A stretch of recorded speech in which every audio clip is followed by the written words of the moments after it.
Yeah, the bubble conversation is only growing, isn't it? This is about valuation of these companies rather than concerns over the underlying technology.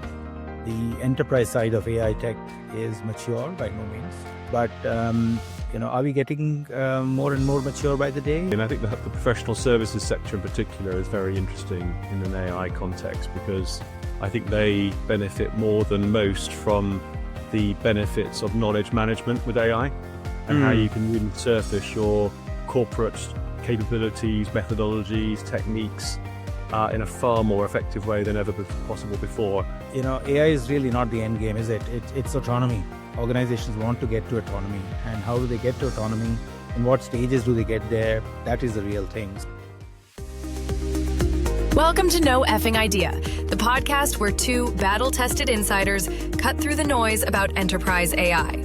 Some straight talk about what AI really means for organizations trying to transform, both from strategy and technology angles. David Royal is the founder of Tanhill.ai, an AI strategy and deployment firm for mid-sized and specialist firms.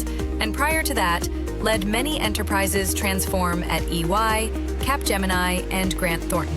And Srini Anamaraju co-founded IntelStack, an AI and cloud services firm. And before that, led strategic growth at Capgemini, TCS, and HPE. He also writes the High Stakes Tech Leader newsletter for enterprise leaders. Please welcome your hosts, David and Srini. Good morning, everyone, and welcome to episode 6 of No Effing Idea. Good morning, Srini. How are you?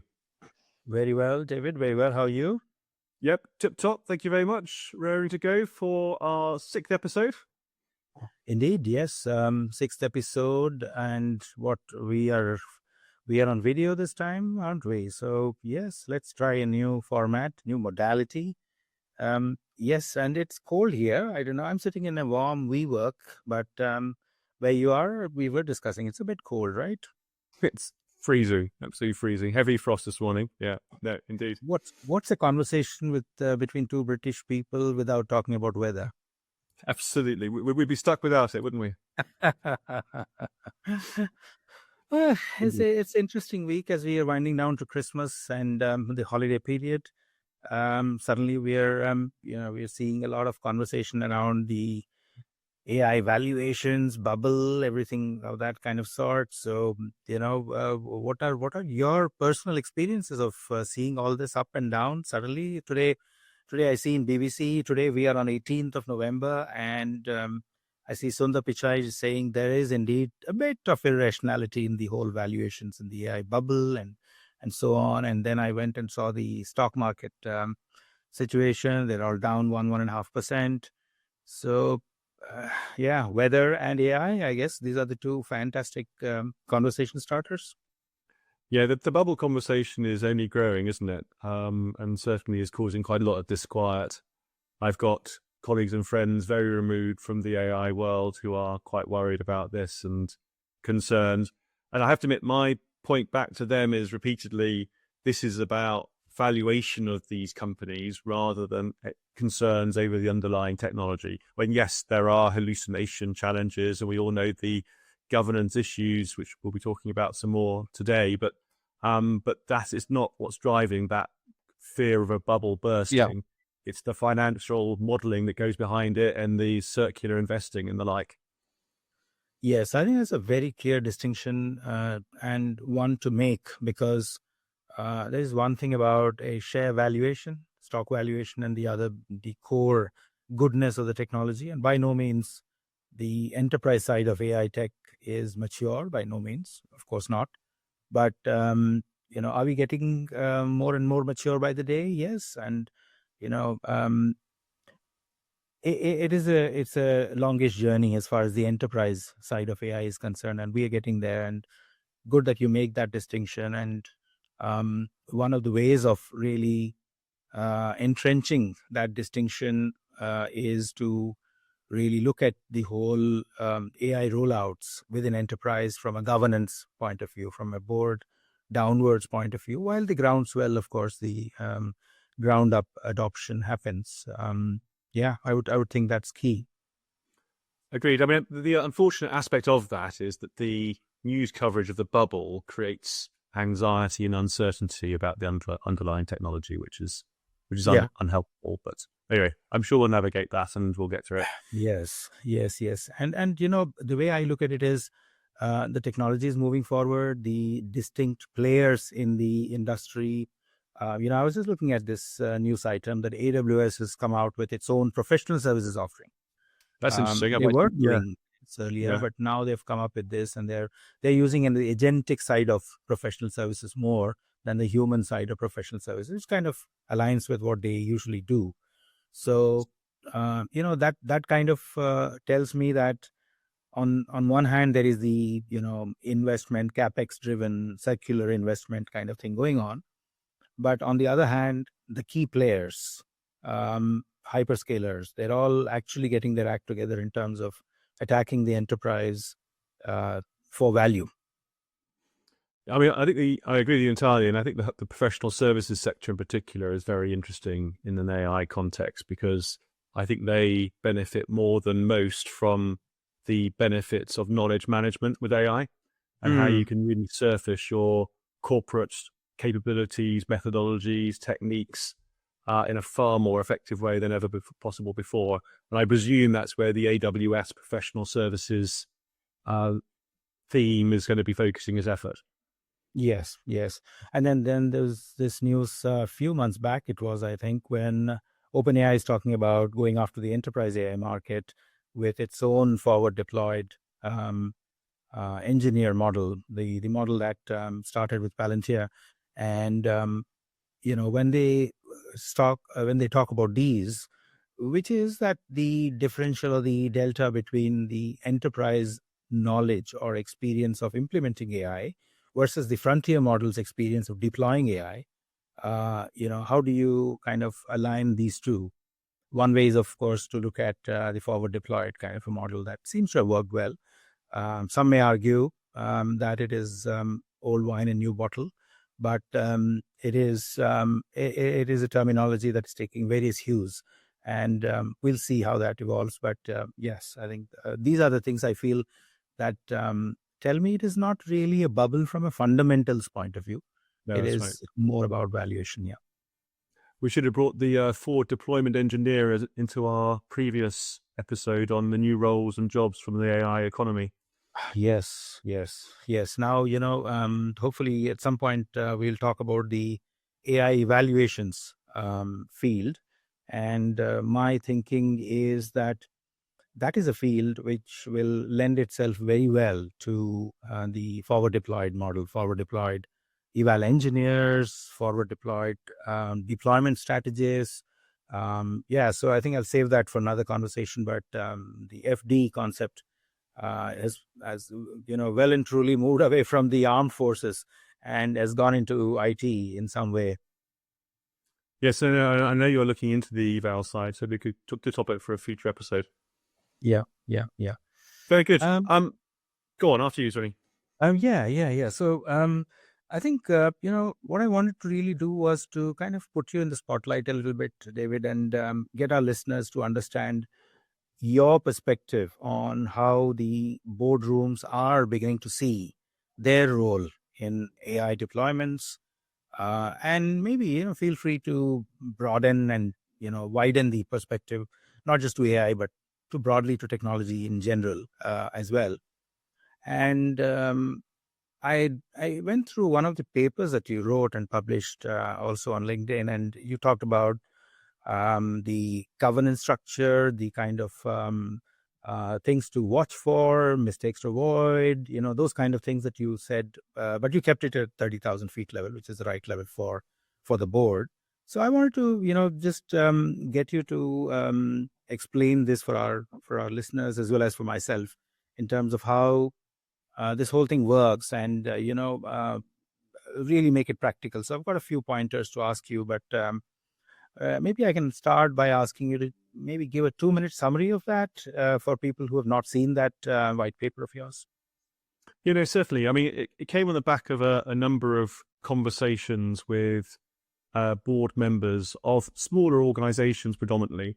And as both of us, we come from sort of large corporate environments, but more recently sort of focused on the mid-market and smaller organizations. And it was really on the back of the conversations with NEDs and execs within these smaller organizations that this sort of point of view evolved.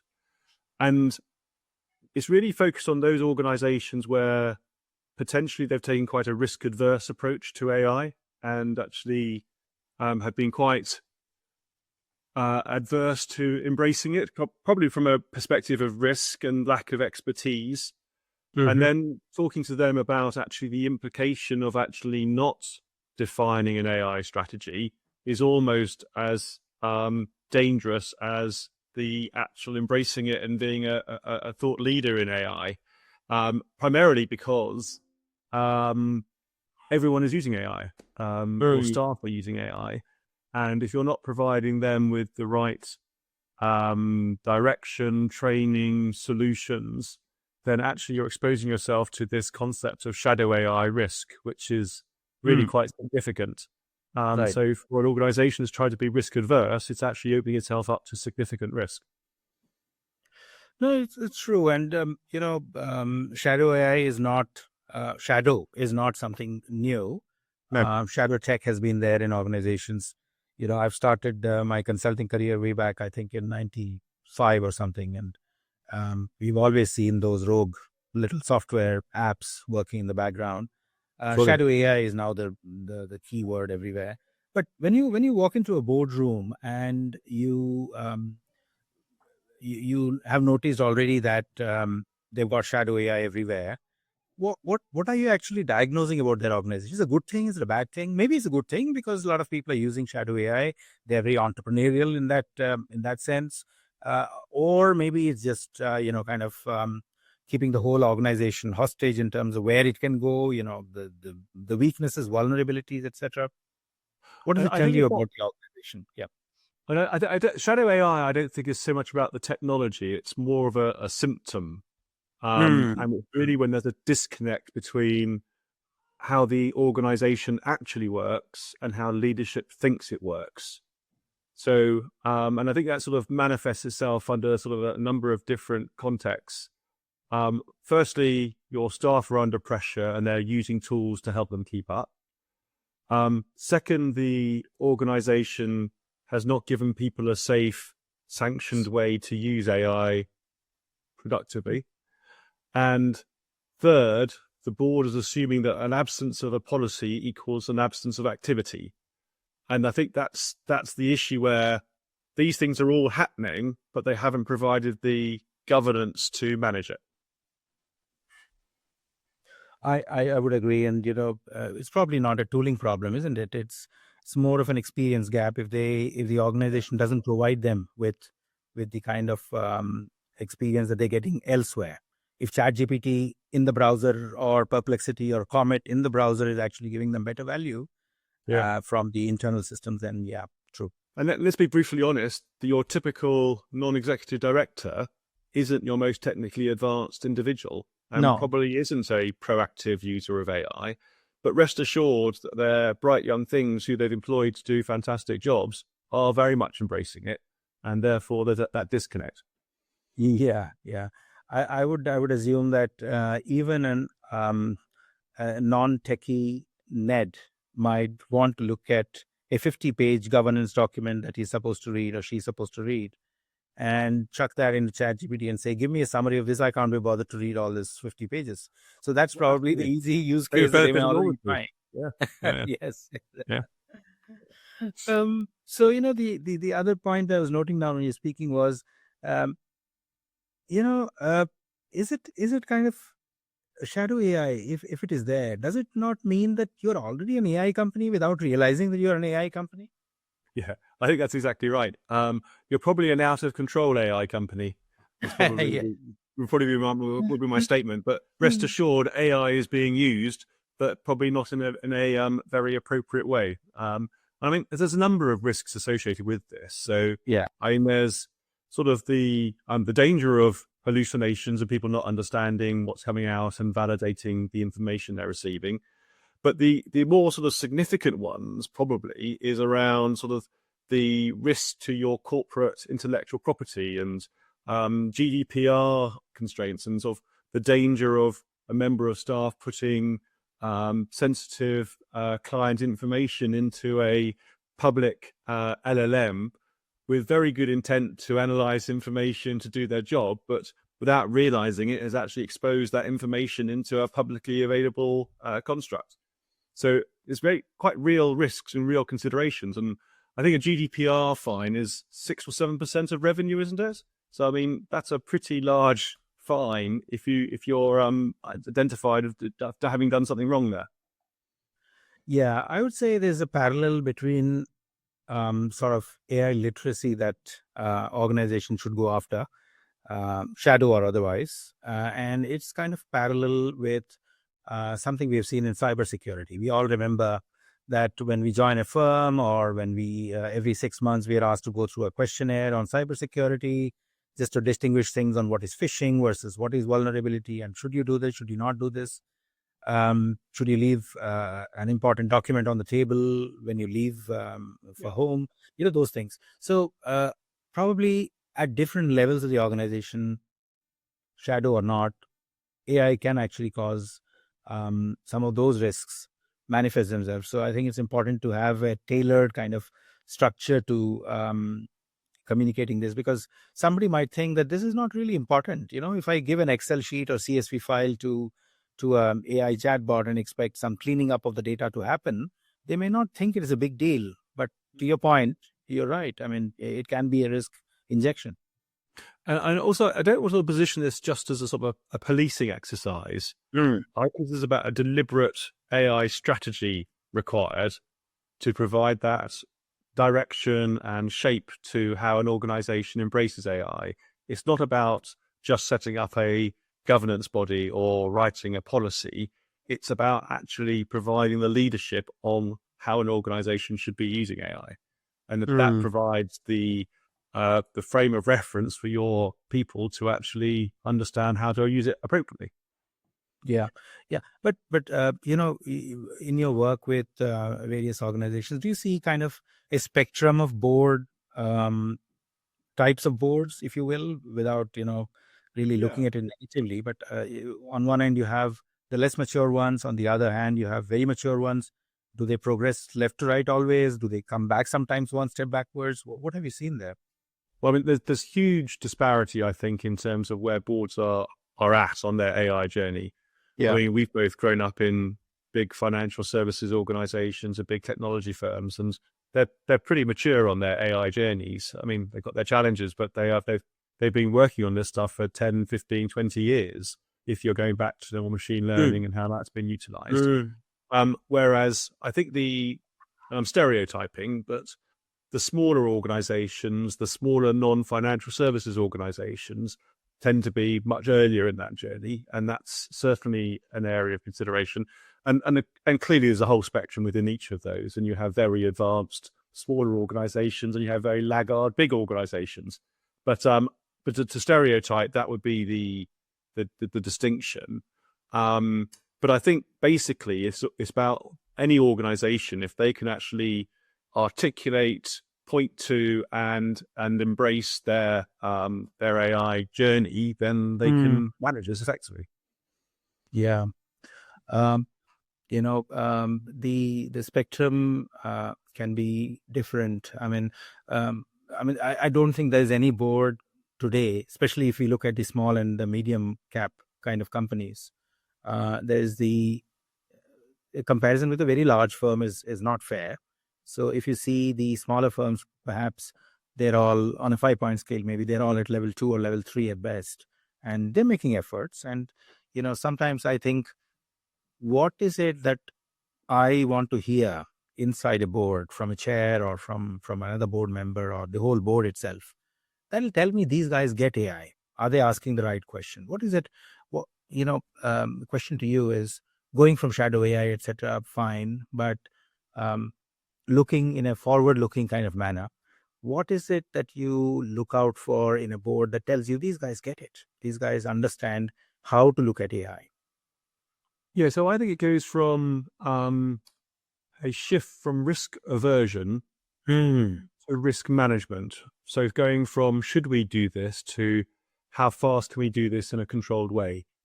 And I think once a board internalizes that AI adoption and appreciates it's not an optional or a choice, the AI cat is firmly out of the bag and is not going back in, then I think that's when the conversation shifts and when they want to take ownership and lead and drive this new, exciting, dynamic technology, but in an appropriate way.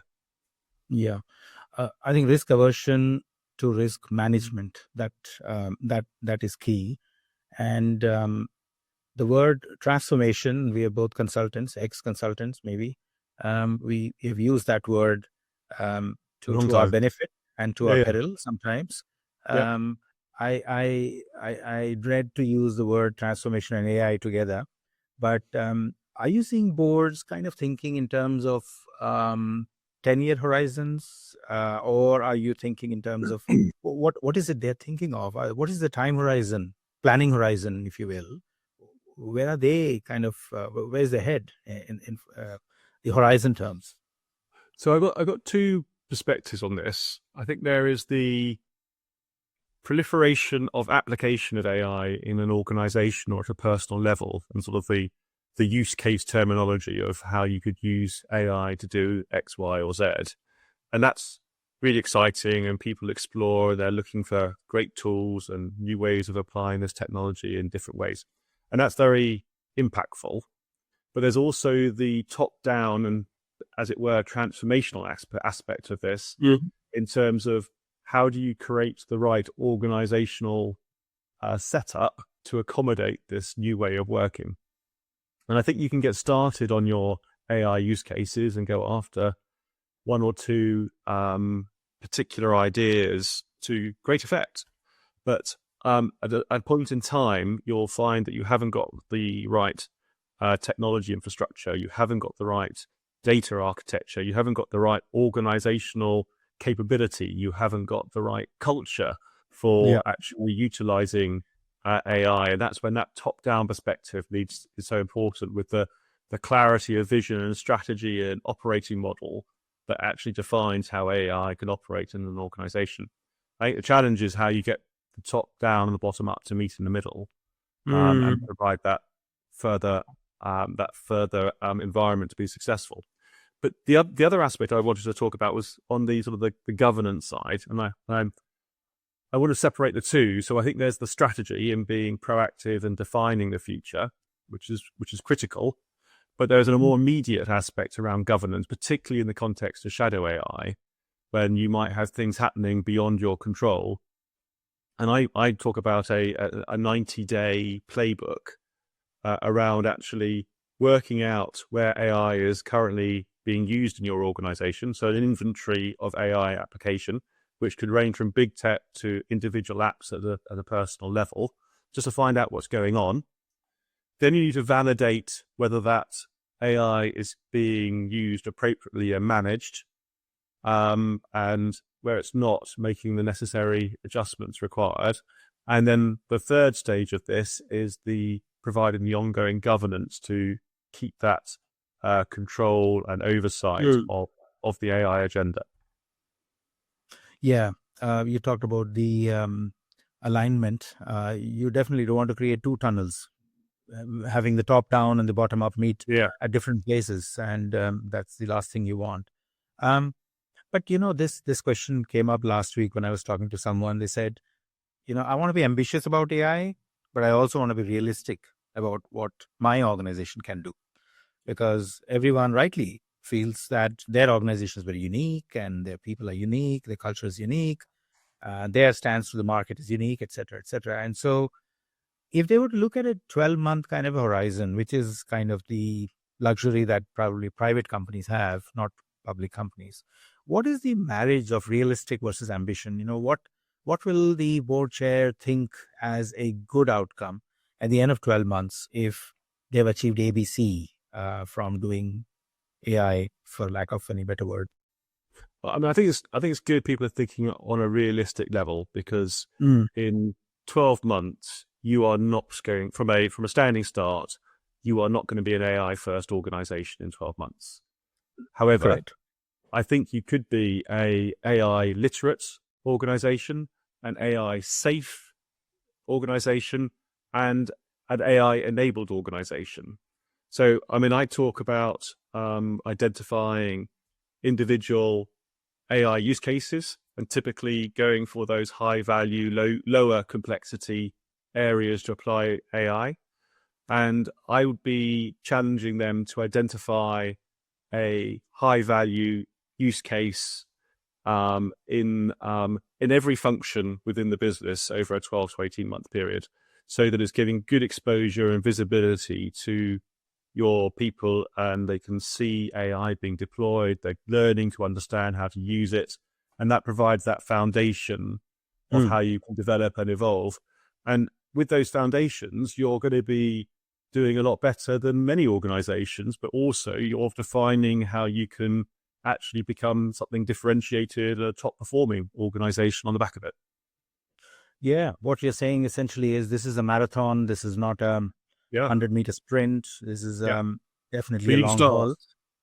Yes, important to start. Related thing that I wanted to check with you was this whole concept about unexplainable AI, right? Non-explainable, the explainability of the AI world deployments is becoming very key. And one of the things that boards are really concerned about, terrified even, is the unexplainable aspects of AI. So, again, like shadow aspect that we talked about, it's not as if earlier it was not there. I mean, there were spreadsheets, there were documents, they were sitting somewhere, structured data, unstructured data, all of that. Unexplainability was there earlier too.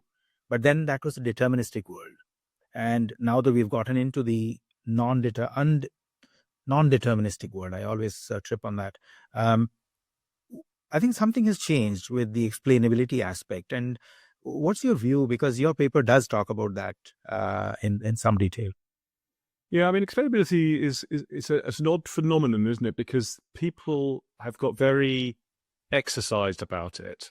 And they're demanding a level of transparency from AI that they haven't required from previous analytical processes in an organization, or even indeed of their people. So I think there's that sort of magical element of AI that's causing this anxiety. That sort of, it's a black box. I don't understand what comes out of it or why it comes out of it, and therefore I'm really anxious about it.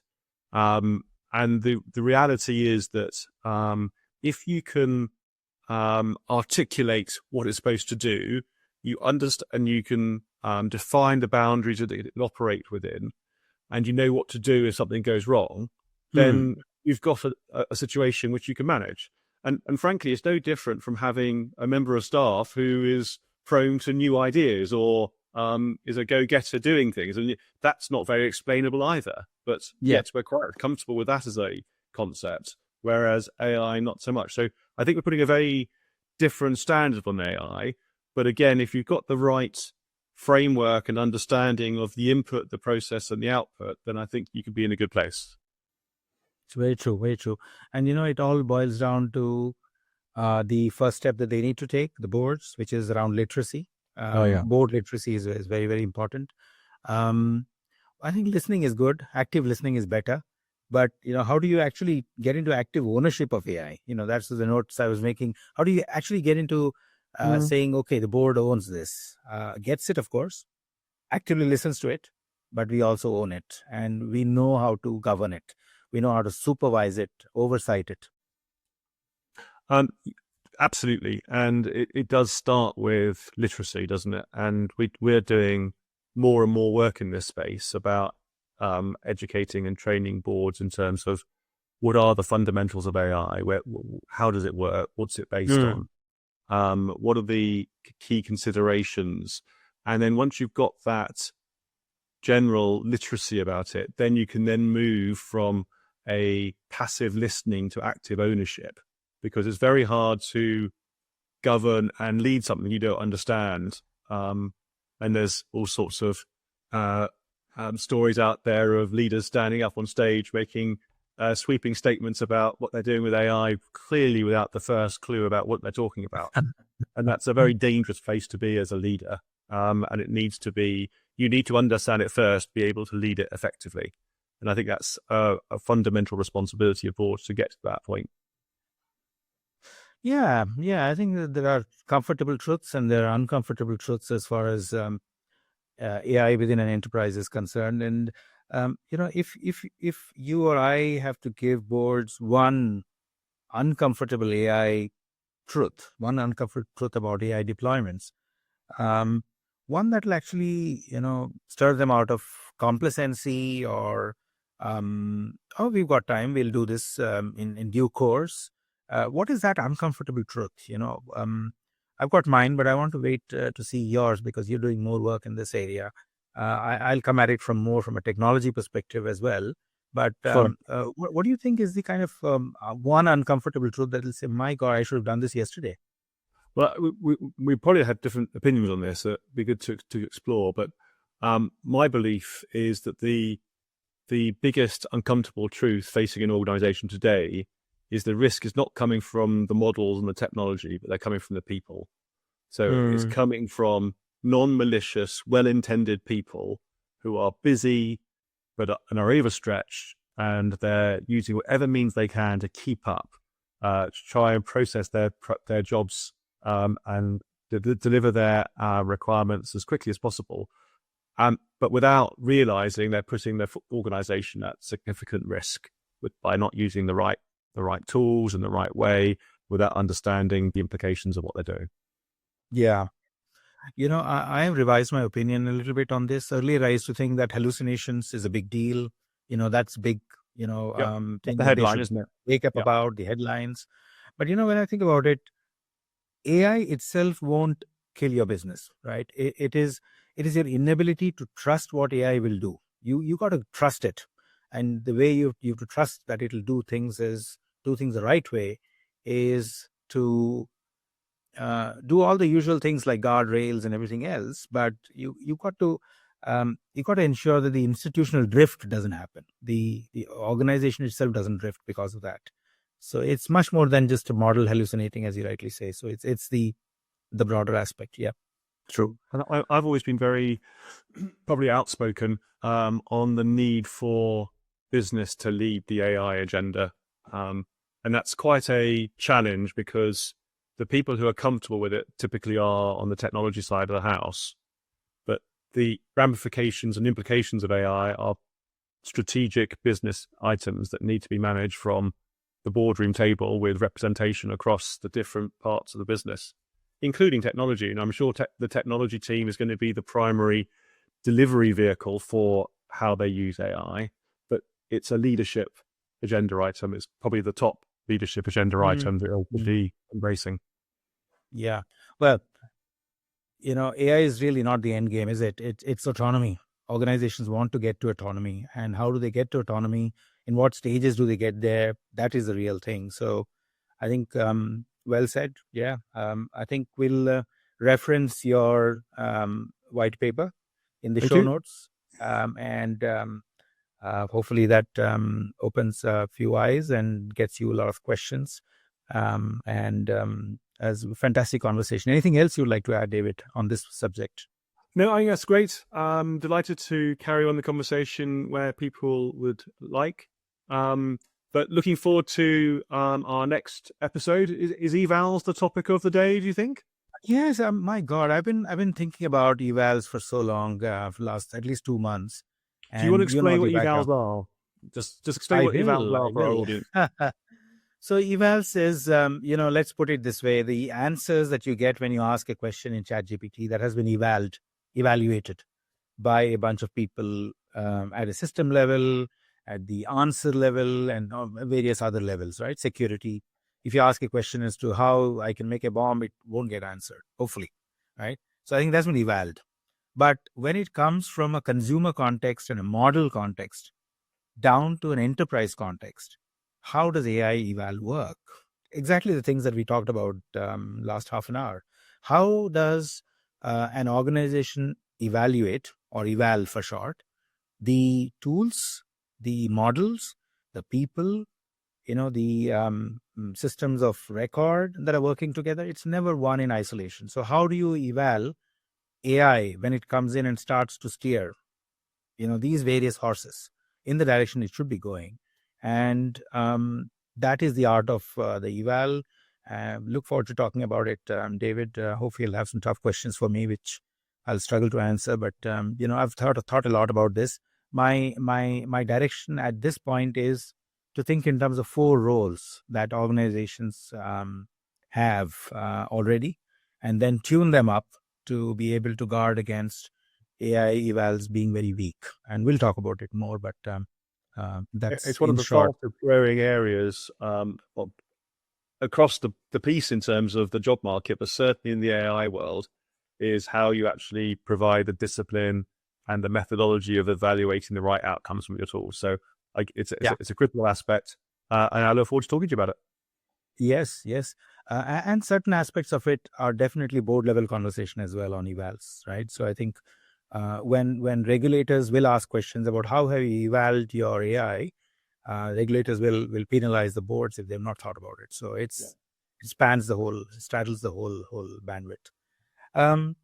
But that's for next time. But what a lovely conversation, David. Again, thank you for bringing this out, and we'll catch up next time. And till then, enjoy AI, and thank all the listeners and viewers now for staying this long, 34 or 35 minutes now. And we'll come back to you next with the next episode. And do like us and follow us. Thank you, David. Look forward to putting you in the hot seat on evals, Srini. Till then. Be kind. Thank you. Thanks, then. Bye-bye. Bye-bye.